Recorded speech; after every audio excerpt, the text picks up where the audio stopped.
Bismillahirrahmanirrahim. Assalamualaikum warahmatullahi wabarakatuh.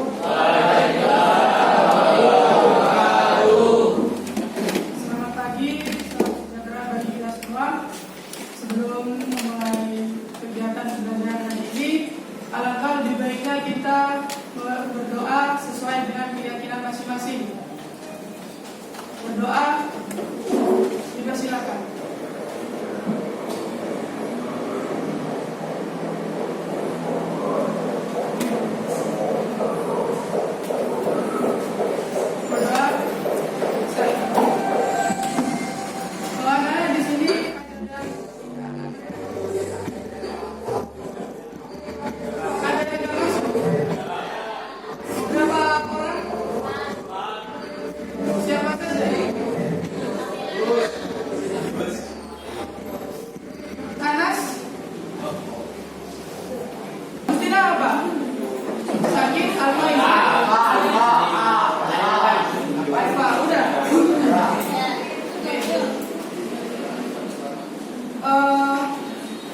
Ya anak-anak, pertemuan kali ini kita membahas terkait dinamika hidrosfer.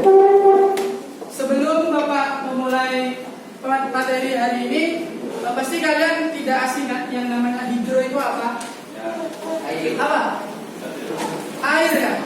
Oke. Sebelumnya izinkan Bapak untuk memberikan tujuan pembelajaran pada pembelajaran hari ini. Yang pertama, dapat memahami konsep dinamika hidrosfer. Yang kedua, memahami komponen-komponen dinamika hidrosfer. Yang ketiga, memahami definisi siklus hidrologi. Dan yang keempat, memahami peranan dan dampak bagi kehidupan hidrosfer bagi kehidupan.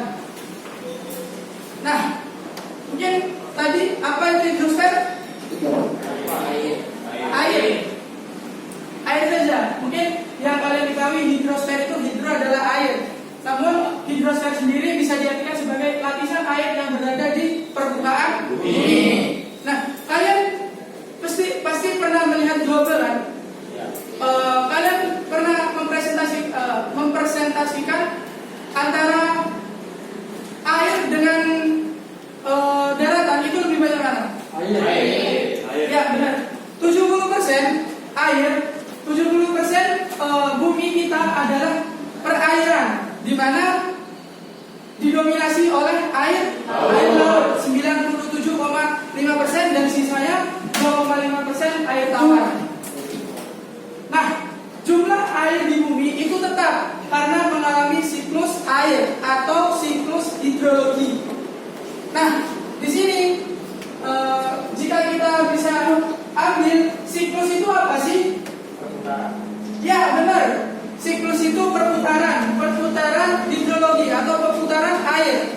Nah, sebelum kita menginjak ke siklus hidrologi, mengapa bisa terjadi hujan? Kalian kan pernah sering melihat hujan?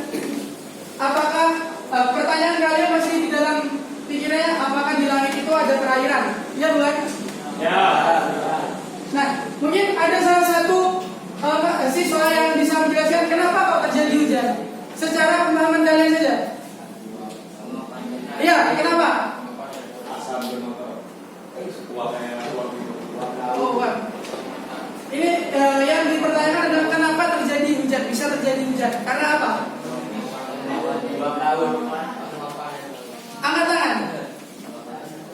Kenapa? Uap laut. Ada lagi? Karena apa? Ya, penguapan.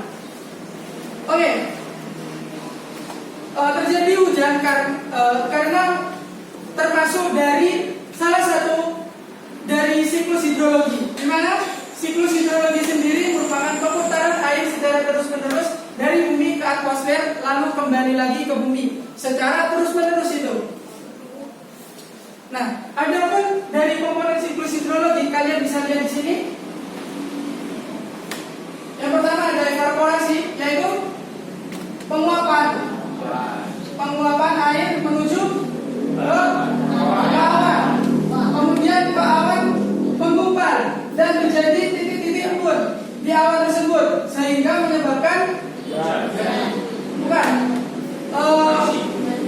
pengumpulan air pada awan. Jika awan tersebut semakin banyak volume air di dalamnya, maka awan tersebut akan menjadi hitam. Kan kalian pernah melihat awan yang hitam mendung cumulonimbus? Ya, itu menyebabkan terjadinya hujan. Kemudian dari penguapan tersebut akan terbawa oleh angin yang dinamakan adveksi. Nah, saat masa udara itu sudah cukup, maka di sini akan terjadi namanya hujan atau presipitasi. Nah, sebelumnya di sini selain di penguapan laut, di sini juga ada penguapan di tumbuhan, yaitu melalui stomata yang disebut evapotranspirasi. Nah, pada saat hujan itu turun ke permukaan bumi, maka air akan terserap oleh tanah yang disebut dengan infiltrasi, dan yang sisanya mengalir menuju ke permukaan laut ataupun danau yang lebih cekung atau yang lebih rendah.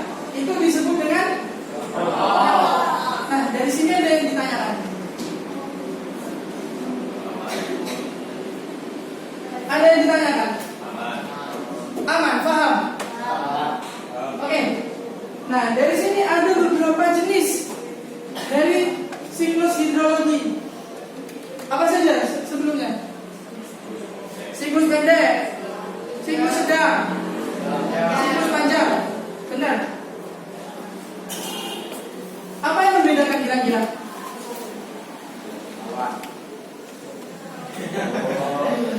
Apa yang membedakan? Gak apa-apa, mau beda.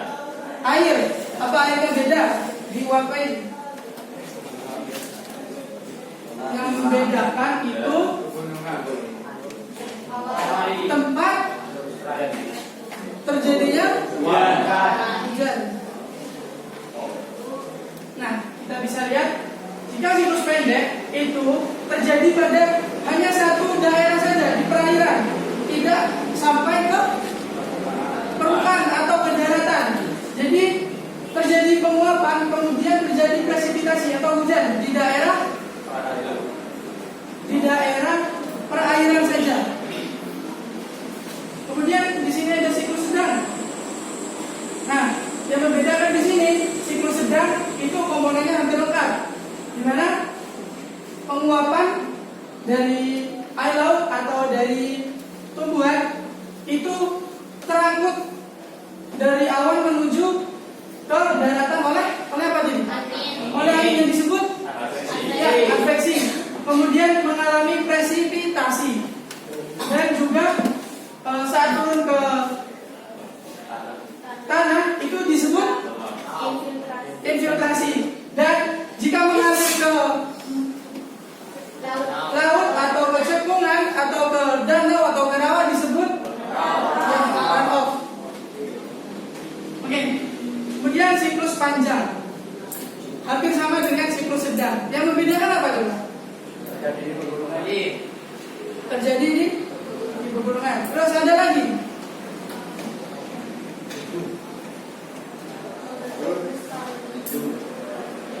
Apa? Nah, yang membedakan ada proses pembentukannya.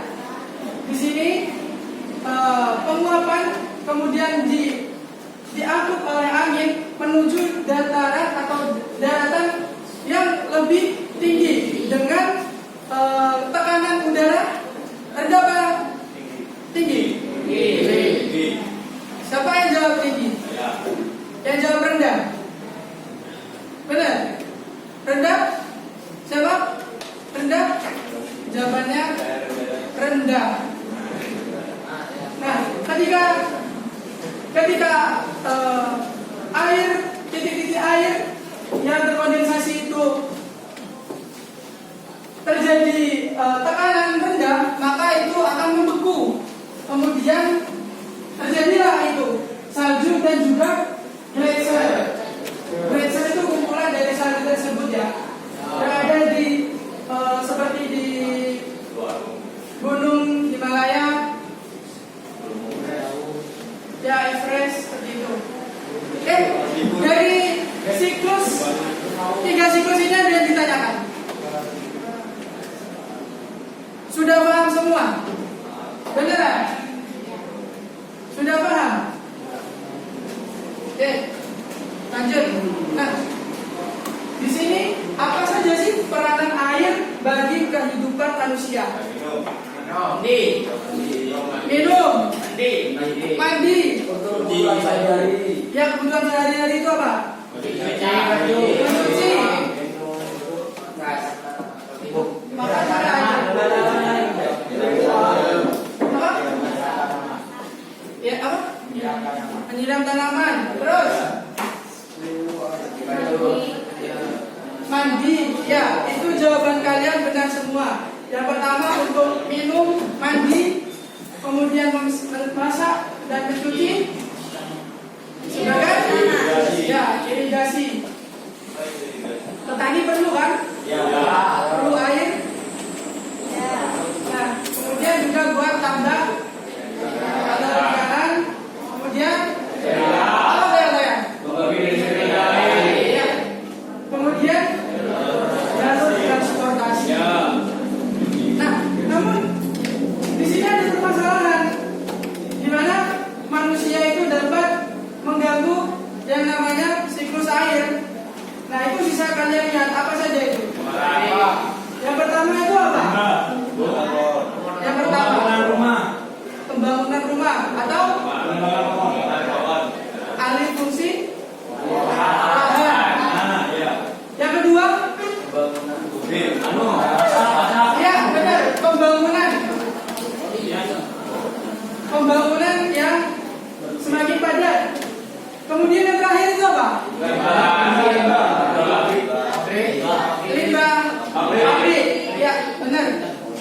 Nah, apabila aktivitas ini dapat mengganggu dari adanya proses hidrologi atau air. Nah, kayak alih fungsi lahan ini yang awalnya resapan atau tadi apa? Resapan air menuju tanah. Ada yang bilang tadi?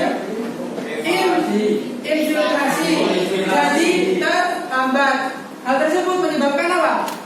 Kalau terhambatnya resapan air. Iya, banjir, benar. Yang kedua, apa itu? Sama di sini karena banyaknya pembangunan juga resapan air semakin menipis, berkurang. Kemudian di sini limbah. Apa yang terjadi kalau limbah? Apa? Ya, terus apa lagi? Air asin. Hampir apa? Pernah dengar? Hujan? Benar, hujan asam. Itu yang terjadi terjadinya proses yang mengganggu hidrologi. Apa saja tadi? Alih fungsi lahan yang menyebabkan terjadinya banjir. Yang kedua sama. Yang ketiga hujan asam. Mungkin ada yang perlu ditanyakan lagi? Ada yang ditanyakan lagi?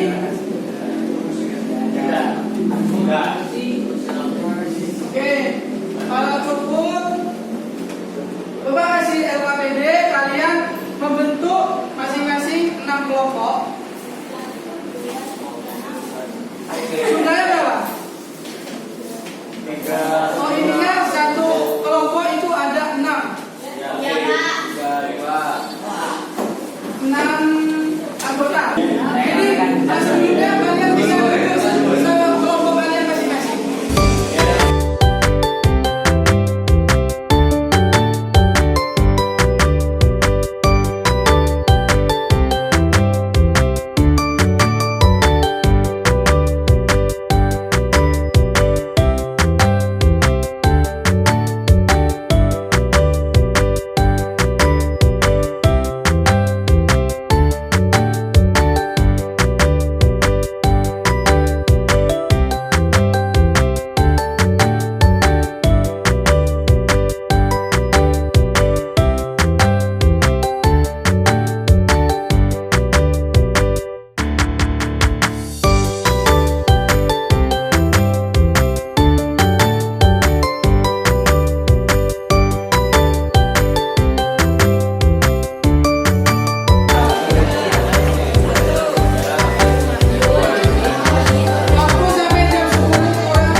Sebentar.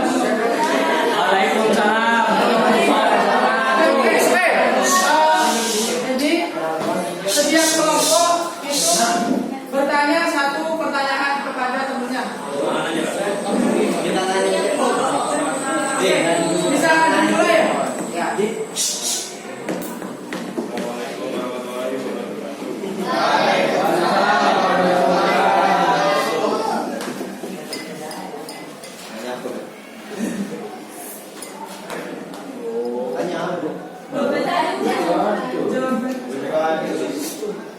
Pada gambar menunjukkan terjadinya hujan. Menurut kelompok Anda, mengapa fenomena hujan bisa terjadi di bumi ini? Deskripsikanlah bagaimana fenomena hujan mempengaruhi terjadi air di bumi. Curah hujan merupakan faktor utama yang mempengaruhi potensi air tanah. Maka semakin banyak curah hujan, begitu juga sebaliknya jika curah hujan sedikit, maka semakin sedikit air yang ada di muka bumi. Ada yang mau bertanya terkait jawabannya?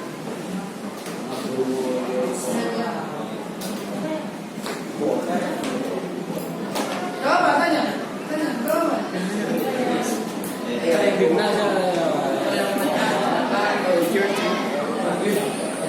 Oke, lanjut nomor 2.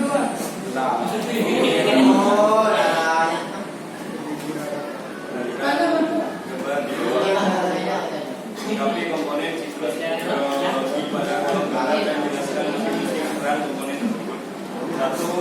Evaluasi, yaitu evaporasi, yaitu penguapan air laut menuju ke udara atau angin. 2. Kondensasi, yaitu penimbunan yang berbuat menjadi bentukan awan. 3. Transpirasi, yaitu penguapan air dari permukaan ke bulan. 4. Presipitasi, yaitu turunnya air hujan. 5. Infiltrasi, yaitu masuknya air hujan ke permukaan tanah. 6. Runoff, yaitu air hujan yang mengalir menuju perairan terdekat. Ada yang ditanyakan? Nomor 2. Ada bertanya? Nomor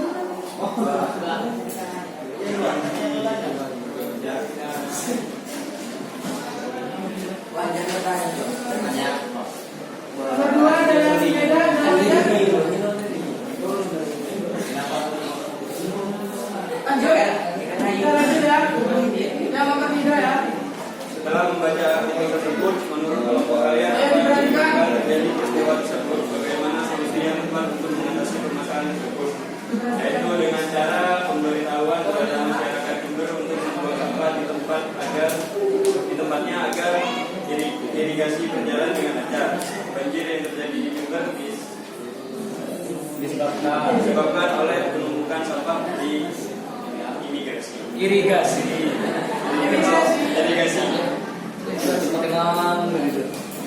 Oke, dan yang mau berpendapat nomor 3 terkait nomor 3.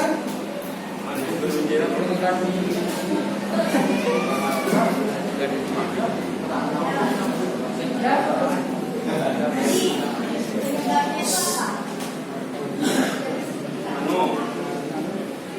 Saluran irigasi yang macet gara-gara sampah. Sudah? Ada lagi? Itu dari apa berapa? 5.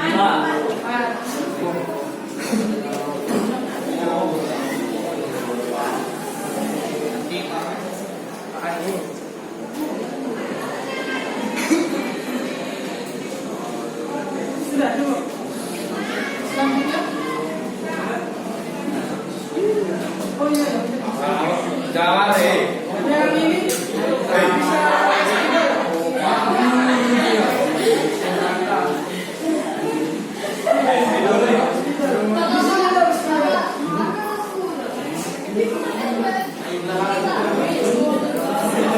Hey,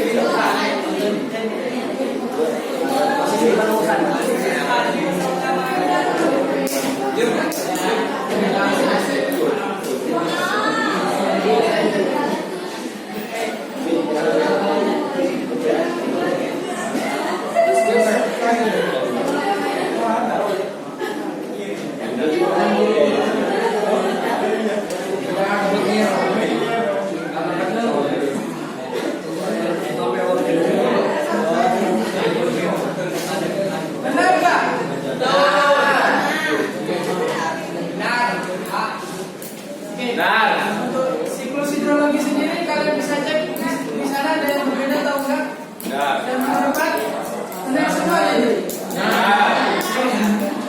Oke, terima kasih bisa menonton. Assalamualaikum warahmatullahi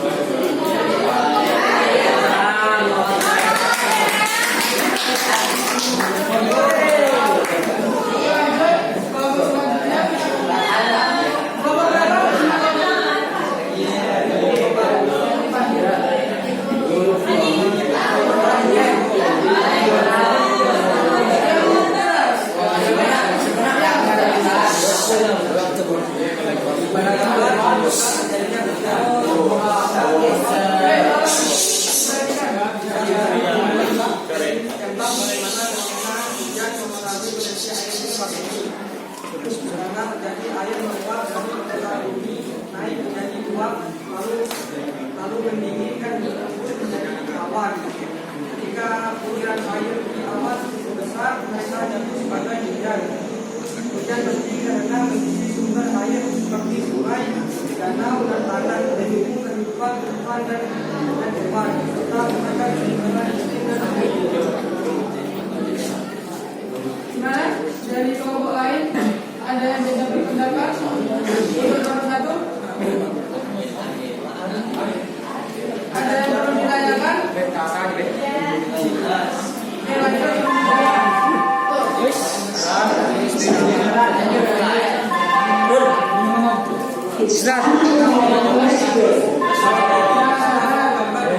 Kita habiskan ini dulu. 1. Evaporasi, proses penguapan air dari permukaan bumi termasuk laut, danau, sungai menjadi uap air karena panas matahari. 2.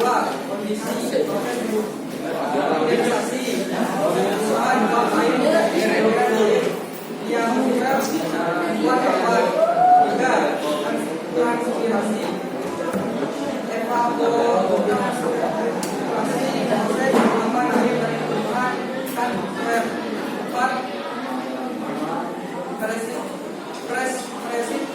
Presipitasi, proses cairnya air dari awan ke permukaan bumi sebagai hujan, sabtu atau bentuk presipitasi lainnya. 5. Infiltrasi, proses penyerapan air hujan ke dalam tanah, isi cadangan air tanah. 6. Runoff, proses pengalirannya air di permukaan tanah menuju sungai, danau dan laut. Itu langsung nomor 3. Dalam keterangan tersebut, menurut kelompok kalian yang menentukan terjadinya peristiwa tersebut, bagaimana solusi yang tepat untuk mengatasi permasalahan tersebut?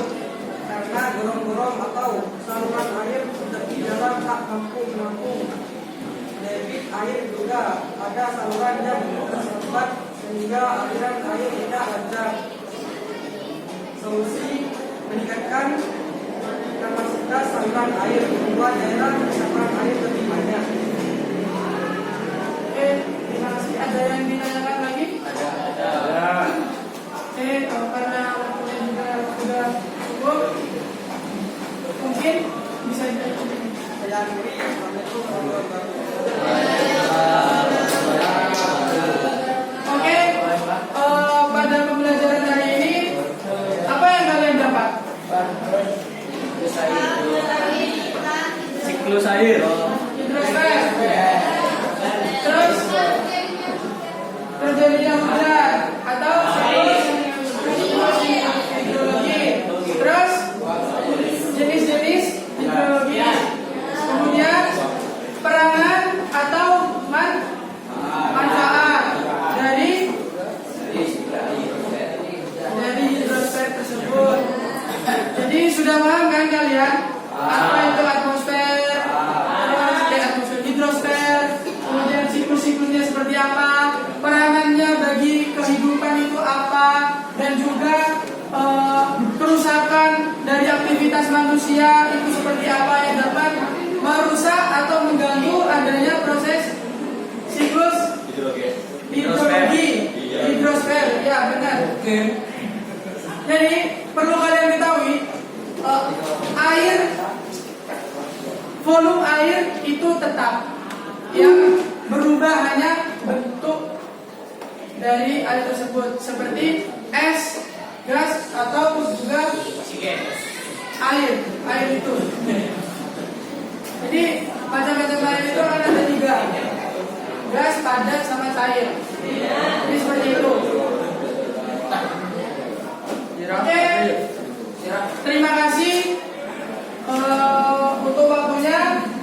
Besok kita lanjut ke materi selanjutnya, yaitu materi biosfer. Mungkin dari Bapak itu saja. Terima kasih yang sudah mendengarkan dan juga memahami dengan seksama materi pada hari ini. Kurang lebihnya Bapak